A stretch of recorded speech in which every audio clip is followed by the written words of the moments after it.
ಸಮಾನತೆಯ ಕ್ರಾಂತಿ ಪುರುಷ ಸಾಂಸ್ಕೃತಿಕ ನಾಯಕ ಅಣ್ಣ ಬಸವಣ್ಣನವರ ಮೂರ್ತಿ ಭಗ್ನಗೊಳಿಸಿದ್ದನ್ನು ಖಂಡಿಸಿ ಹಾಗೂ ಜೇವರ್ಗಿ ತಾಲೂಕಿನ ಅಪ್ರಾಪ್ತ ಬಾಲಕಿಯ ಆತ್ಮಹತ್ಯೆಯನ್ನು ತನಿಖೆ ಮಾಡಿ ಕುಟುಂಬಸ್ಥರಿಗೆ ಸೂಕ್ತ ನ್ಯಾಯ ಕೊಡಿಸುವಂಥ ನಿಟ್ಟಿನಲ್ಲಿ ಅಖಂಡ ಕರ್ನಾಟಕ ವೀರಶೈವ ಲಿಂಗಾಯತ ಸಮಾಜ ಸಂಘಟನೆ ಕಲಬುರಗಿಯ ಜಗತ್ ವೃತ್ತದಲ್ಲಿ ಬೃಹತ್ ಪ್ರತಿಭಟನೆ ನಡೆಸಿದೆ. ಬೀದರ್ ಜಿಲ್ಲೆಯ ಬಾಲ್ಕಿ ತಾಲೂಕಿನ ದಾಡಗಿ ಕ್ರಾಸ್ ಬಳಿಯಲ್ಲಿರುವ ಸಮಾನತೆಯ ಹರಿಕಾರ ಕ್ರಾಂತಿ ಪುರುಷ ಸಾಂಸ್ಕೃತಿಕ ನಾಯಕ ವಿಶ್ವಗುರು ಬಸವಣ್ಣನವರ ಮೂರ್ತಿಯನ್ನು 2 ದಿನಗಳ ಹಿಂದೆ ಕಿಡಿಗೇಡಿಗಳು ಭಗ್ನಗೊಳಿಸಿ ಅವಮಾನಿಸಿದ್ದನ್ನು ಖಂಡಿಸಿ ಕಲಬುರಗಿ ನಗರದ ಜಗತ್ ವೃತ್ತದಲ್ಲಿ ಅಖಂಡ ಕರ್ನಾಟಕ ವೀರಶೈವ ಲಿಂಗಾಯತ ಸಮಾಜ ಪ್ರತಿಭಟನೆಯನ್ನು ನಡೆಸಿದೆ. ಘಟನೆಯಲ್ಲಿ ಸಂಘಟನೆ ಉಗ್ರವಾಗಿ ಖಂಡಿಸಿ ಅಲ್ಲದೆ ಈ ಘಟನೆಯ ಕಾರಣವಾದ ಕಿಡಿಗೇಡಿಗಳನ್ನು ಕೂಡಲೇ ಬಂಧಿಸಿ ರಾಜ್ಯದಿಂದ ಅವರನ್ನು ಗಡೀಪಾರು ಮಾಡಬೇಕು ಮತ್ತು ಮತ್ತೊಮ್ಮೆ ಇಂತಹ ಘಟನೆ ಆಗದಂತೆ ಕ್ರಮ ವಹಿಸಲು ರಾಜ್ಯದಲ್ಲಿರುವ ಎಲ್ಲ ಮಹಾಪುರುಷರ ಮೂರ್ತಿಗಳಿಗೆ ಸೂಕ್ತ ಬಂದೋಬಸ್ತ್ ಹಾಗೂ CCTV ಕ್ಯಾಮೆರಾಗಳನ್ನು ಕಲ್ಪಿಸಬೇಕು. ಒಂದು ವೇಳೆ ಬೇಡಿಕೆಗಳನ್ನು ಈಡೇರಿಸದಿದ್ದಲ್ಲಿ ಸಂಘಟನೆಯಿಂದ ರಾಜ್ಯಾದ್ಯಂತ ಉಗ್ರ ಪ್ರತಿಭಟನೆ ನಡೆಸಲಾಗುವುದು ಎಂದು ಈ ಪ್ರತಿಭಟನೆ ಮೂಲಕ ಎಚ್ಚರಿಸಿ ಕಿಡಿಗೇಡಿಗಳ ವಿರುದ್ಧ ಕಠಿಣ ಕ್ರಮಕ್ಕೆ ಪ್ರತಿಭಟನೆ ಮೂಲಕ ಒತ್ತಾಯಿಸಲಾಗಿದೆ.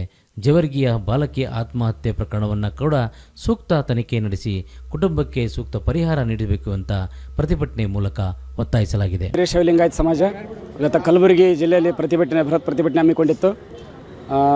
12ನೇ ತಾರೀಕು ಬೀದರ್ ಜಿಲ್ಲೆ ಬಾಲ್ಕಿ ತಾಲೂಕಿನ ದಾಡಗಿ ಕ್ರಾಸ್ದಲ್ಲಿರುವಂಥ ವಿಶ್ವಗುರು ಬಸವಣ್ಣನವರ ಮೂರ್ತಿಯ ಬಲಗೈಯನ್ನು ಕಟ್ ಮಾಡಿ ಆಮೇಲೆ ಧ್ವಜಾರೋಹಣವನ್ನು ಕಿತ್ತೆ ಹಾಕಿದ್ದಾರೆ ಯಾರೋ ಕಿಡಿಗೇಡಿಗಳು ಮಧ್ಯರಾತ್ರಿಯಲ್ಲಿ. ದಯಮಾಡಿ ನಾವು ಇವತ್ತು ಸರ್ಕಾರಕ್ಕೆ ಜಿಲ್ಲಾಧಿಕಾರಿಗಳಿಗೆ ನಾವು ಪೊಲೀಸ್ ಇಲಾಖೆಗೆ ಒತ್ತಾಯಿಸುವುದೇನೆಂದರೆ ಆ ಕಿಡಿಗೇಡಿಗಳು ಯಾರನ್ನುವುದು ಕೂಡಲೇ ಪತ್ತೆ ಹಚ್ಚಬೇಕು. ಪತ್ತೆ ಹಚ್ಚಿ ಅವ್ರನ್ನ ಬಂಧನೆ ಮಾಡಬೇಕು. ಬಂಧನೆ ಮಾಡಿ ಅವ್ರನ್ನ ಗಡೀಪಾರು ಮಾಡಿ ಎನ್ಕೌಂಟರ್ ಮಾಡ್ಬೇಕು ಅನ್ನೋಂಥದ್ದು ನಮ್ಮ ವೀರಶೈವ ಲಿಂಗಾಯತ ಸಮಾಜದ ಒತ್ತಾಯ. ಮತ್ತು ಯಾಕಿದು ಪದೇ ಬಸವಣ್ಣನವ್ರನ್ನೇ ಟಾರ್ಗೆಟ್ ಮಾಡ್ತಾರೆ ಅನ್ನೋಂಥದ್ದು ನಮಗೆ ಭಾಳ ವಿಪರ್ಯಾಸ ಸಂಗತಿ. ಯಾಕಂದರೆ ಯಾರಿಗೂ ಕೂಡ ಬಸವಣ್ಣನವರು ಅನ್ಯಾಯ ಮಾಡಿಲ್ಲ. 12ನೇ ಶತಮಾನದಾಗ ಎಲ್ಲರಿಗೂ ಕೂಡ ಸಮಾನತೆ ಕೊಟ್ಟಂಥವ್ರು, ಎಲ್ಲರೂ ಸಮನಾಗಿರ್ಬೇಕಂತೇಳಿ ಸರ್ವ ಜಾತಿಗೂ ಕೂಡ ನಮ್ಮವರು ಅಂತರ್ಜಾತಿಯೂ ಆಗಬೇಕು ಅನೇಕ ಯೋಜನೆಗಳನ್ನು ಕೊಟ್ಟಂಥವ್ರು, ಅನೇಕ ವಚನಗಳ ಕಡೆಯಿಂದ ಕಾಯಕ ಕೈಲಾಸ ನಾವು ಎಲ್ಲನೂ ಕೂಡ ಕಲಿಸಿಕೊಟ್ಟಂಥ ಬಸವಣ್ಣರ ಮೂರ್ತಿಗೆ ಯಾಕೆ ಇವತ್ತು ಟಾರ್ಗೆಟ್ ಮಾಡ್ತಾಯಿದ್ದಾರೆ. ಇವತ್ತು ವಿಶ್ವದಲ್ಲಿ ಕೂಡ ದೊಡ್ಡ ನಾಯಕ, ವಿಶ್ವ ನಾಯಕ ಅನಿಸ್ಕೊಂಡಿದ್ದಾರೆ, ಸಾಂಸ್ಕೃತಿಕ ನಾಯಕ ಒಂದು ಪ್ರಸಿದ್ಧಿಗಳು ಸಿಕ್ಕಿದೆ. ಇಂಥ ನಾಯಕರಿಗೆ ಯಾಕೆ ಇಂಥ ಅವಮಾನಗಳಾಗ್ತಾಯಿದೆ? ಇದರಿಂದ ಏನೋ ಒಂದು ಕೈವಾಡಿದೆ, ಏನೋ ಒಂದು ಸಂಚಿದೆ ಅನ್ನೋದು ನಮ್ಮ ಸಂಘಟನೆಯ ಒತ್ತಾಯ ಇದೆ. ಅದಕ್ಕೆ ದಯವಿಟ್ಟು ಹೇಳ್ತೀನಿ, ಆ ಕಿಡಿಗೇಡಿಗಳು ಏನಾದ್ರು ತಾಕತ್ತಿತ್ತಪ್ಪ ಅಂದ್ರೆ ಬಸವಣ್ಣರ ಮೇಲಿಲ್ಲ, ನಮ್ಮ ಯಾರೇ ಒಬ್ಬ ಬಸವಣ್ಣನ ವಾದಿಗಳ ಮೇಲೆ ನೀವು ಪ್ರಯೋಗ ಮಾಡಿರಿ, ಅದಕ್ಕೆ ನಾವು ಧನ್ಯರಾಗ್ತೀವಿ. ಇವತ್ತು ನಾವು ಕೂಡ ಕೇಸ್ ಕಚೇರಿಗೆ ಎದುರುವಂಥ ವ್ಯಕ್ತಿಗಳು ನಾವಲ್ಲ, ಆದರೆ ಕಾನೂನಿಗೆ ನಾವು ಗೌರವ ಕೊಡ್ತಾ ಇದ್ದೀವಿ. ಕಾನೂನು ಗೌರವ ಕೊಡ್ತೀವಿ ಅಂದರೆ ಕಾನೂನು ಚೌಕಟ್ಟಿನಲ್ಲಿ ನಾವು ಕೆಲಸ ಮಾಡ್ತಾ ಇದ್ದೀವಿ. ನಾವು ಇದನ್ನು ಹೊರತುಪಡಿಸಿ ನಿಂತರೆ ನಾವೇ ನಿಮಗಿಂತ ಕಡಿಮೆ ಇಲ್ಲ ಅನ್ನೋಂಥ ಮಾತನ್ನು ಕೂಡ ನಾವು ಭಾಳ ಸ್ಪಷ್ಟವಾಗಿ ಹೇಳಬೇಕಾಗ್ತದೆ. ಮತ್ತು ಇವತ್ತಿಗೂ ಕೂಡ 12ನೇ ತಾರೀಕಾದರೂ ಕೂಡ 17ನೇ ತಾರೀಕಾದರೂ ಕೂಡ ಪೊಲೀಸರು ಬಂಧದಲ್ಲಿ ಫುಲ್ಲು ವಿಫಲ ಆಗಿದ್ದಾರೆ. ಇವತ್ತು ಪೊಲೀಸ್ ಇಲಾಖೆ ಮನಸ್ಸು ಮಾಡಿದರೆ 24 ಗಂಟೆಗಳಲ್ಲಿ ಅರೆಸ್ಟ್ ಮಾಡ್ಬೋದು. ಇವತ್ತು ಸರ್ಕಾರ ಅವರಿಗೆ ಎಲ್ಲ ಸವಲತ್ತುಗಳು ಕೊಟ್ಟಿದೆ, ಲಾಠಿ ಕೊಟ್ಟಿದೆ, ಬೂಟ್ ಕೊಟ್ಟಿದೆ, ಮೊಬೈಲ್ಗಳೆಲ್ಲ ಕೊಟ್ಟಿದೆ. ಇವತ್ತು ವಿಳಂಬ ಆಗ್ತಾಯಿದೆ. ಅಂದರೆ ಇವತ್ತು ಎಲ್ಲೋ ಒಂದು ರೀತಿಯಲ್ಲಿ ಇದು ಮುಚ್ಚಾಕುವಂಥ ಹುನ್ನಾರ ನಡೆದಿರುವಂಥ ಒಂದು ರೀತಿ ಎದ್ದು ಕಾಣಿಸ್ತಾ ಇದೆ. ದಯವಿಟ್ಟು ಇದು ಯಾರೇ ಇರ್ಬೋದು, ಆ ಆರೋಪಿಗಳನ್ನ ಕೂಲಿ ಹಿಡಿದು ಅದನ್ನು ತನಿಖೆ ಮಾಡಿ ಅವ್ರನ್ನ ತಕ್ಕ ಶಿಕ್ಷೆ ಕೊಟ್ಟು, ಅಂದರೆ ಮುಂದೆ ಇಂಥ ಘಟನೆಗಳು ಆಗಬಾರ್ದು ಅನ್ನೋಂಥ ಶಿಕ್ಷೆ ನೀಡಬೇಕನ್ನುವಂಥದ್ದು ಅಖಂಡ ಕರ್ನಾಟಕ ವೀರಶೈವ ಲಿಂಗಾಯತ ಸಮಾಜ ಒತ್ತುತ್ತೆ. ಅದ್ರ ಜೊತೆಗೆ ಅಖಂಡ ಕರ್ನಾಟಕ ವೀರಶೈವ ಲಿಂಗಾಯತ ಒತ್ತದೆ ಮತ್ತು ಜೇವರ್ಗಿ ತಾಲೂಕಿನಲ್ಲಿ ಒಬ್ಬ ಮಹಿಳೆ ಮೇಲೆ ಒಂದು ಹುಡುಗಿ ಮೇಲೆ ಕಿರುಕುಳದ ಘಟನೆಗೆ ಸಂಬಂಧಪಟ್ಟ ಹಾಗೆ ಆ ಹುಡುಗಿ ನೇಣಿಗೆ ಶರಣಾಗಿದ್ದಾಳೆ.